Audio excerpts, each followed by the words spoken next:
Welcome to the Genius Factory. Enjoy the video. In this video, I will show how to fix a Volkswagen radio using an easy method. We'll begin by identifying common radio problems, such as no sound, a blank screen, or a frozen display. This simple approach often resolves minor software glitches and connectivity issues without needing any special tools. It's a quick first step that can save you time and effort, getting your audio system back in working order in just a few moments. The first easy step is to perform a soft reset of your radio. Locate the power button, or sometimes the menu button, on your Volkswagen's radio unit. Press and hold this button down firmly for approximately 10 seconds.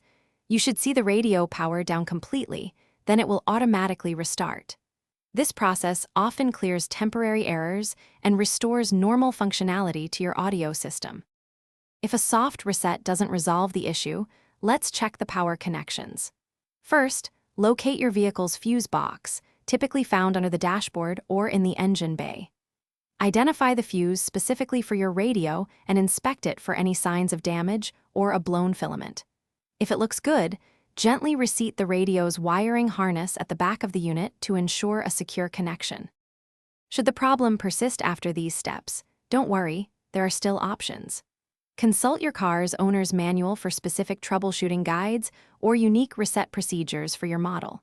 For more complex issues, a professional diagnostic tool can pinpoint exact faults.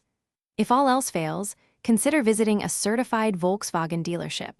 Their technicians have specialized equipment to address persistent electrical problems effectively. Thanks for watching. If you found this helpful, don't forget to like and subscribe.